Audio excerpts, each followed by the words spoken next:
બીજી તરફ રાજકોટમાં નીલ સિટી ક્લબના દાંડિયા બહાર બબાલ થઈ છે। પૂર્વ ધારાસભ્ય અને કોંગ્રેસના આગેવાન ઇન્દ્રનીલ રાજ્યગુરુ સહિતના સાથે બબાલ થઈ। વિશ્વ હિન્દુ પરિષદ અને બજરંગ દળના આગેવાનો સાથે રકઝક થઈ। નીલ સિટી ક્લબના અર્વાચીન દાંડિયામાં ફિલ્મી ગીતો પર ઠુમકા લગાવવામાં આવતા હોવાનો વિડીયો વાયરલ થયો છે। ડીજે રાઉન્ડમાં ફિલ્મી ગીતો પર યુવાનો લગાવતા હોય છે ઠુમકા। વાયરલ વિડીયોમાં ઇન્દ્રનીલ રાજ્યગુરુ અપશબ્દો બોલતા પણ નજરે પડી રહ્યા છે। સ્થાનિક પોલીસે મધ્યસ્થી કરીને બંને પક્ષે મામલો થાળે પડાવ્યો છે।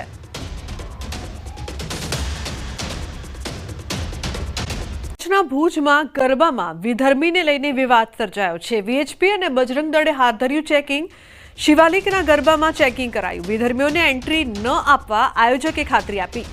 વિધર્મીઓને પ્રવેશ ન આપવા માટે સંગઠનોની માંગ છે। હજારો વર્ષથી ચાલતો આવતો પર્વ આજે લોકો 50% આસપાસ લોકો ડિપ્રેશનમાં અડધા ગાંડા થઈ ગયા છે। એનું કારણ મનને સ્થિર નથી, માની ઉપાસના નથી। આપણી ઉપાસના એ હતી મન નું શુદ્ધિકરણ થતું હતું। મનનું શુદ્ધિકરણ હોય તો શરીરનું શુદ્ધિકરણ રહીએ। એ બધું ભૂલી અને ગાંડાની જેમ જનાવર બનતા જાય છે। ઘણા સંસ્કારી નગરીઓમાં ન બનવાની ઘટના બને છે। નામ સંસ્કારી નગરી હોય। સંસ્કારી નગરી એટલે કોઈ પથ્થર ખડકવાથી, મોંઘી ગાડીઓ ઢગલા કરવાથી, મોટા મોટા બાગ બગીચા બની જવાથી, મોટા મોટા માણસો રહેવાથી સંસ્કારી નગરી નથી થતી। સંસ્કારી નગરી એને કહેવાય જ્યાં સંસ્કારી માણસો રહીએ, સારા માણસો રહીએ, જગતનું કલ્યાણ ઈચ્છે એવા રહીએ। એ ન બનવી જોઈએ। ડાયા માણસો જાગે, ધર્મગુરુઓ, જુદી જુદી સંસ્થાઓના જે સંસ્કારના કામ કરે છે એ સાહિત્યકારો, કવિઓ, સંતો અને સત્તા, આ બધાએ મળી અને આપણે આના માટે કંઈક કરવું જશે।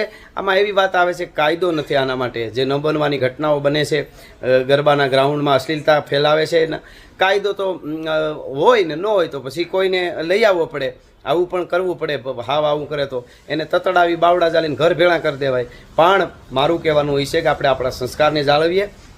આપણી પાસે ઘણું બધું હતું, ઘણું આપણે ગુમાવ્યું, હજી આપણી પાસે ઘણું છે। આજનું વિજ્ઞાન જેના માથે સંશોધન કરે છે ભારતીય સભ્યતા માથે, કે આમાં વિજ્ઞાન, જ્ઞાન સાથે વિજ્ઞાન છે, પરંપરા સાથે વિજ્ઞાન, સભ્યતા વિજ્ઞાનથી જોડાયેલી આ સભ્યતા છે, એ દુનિયાને ખબર છે। તો એ સભ્યતા આપણી જળવાઈ રહે અને આપણા આદરણીય HM સાહેબ એટલે કે હર્ષ સંઘવી સાહેબે પણ સંઘવી સાહેબે કીધું આજે કે ભાઈ આપણે આપણા સંસ્કારને જાળવી અને ગરબી કરશું તો એ આપણે ભૂલાય નહીં અને બસ માની ઉપાસના કરો।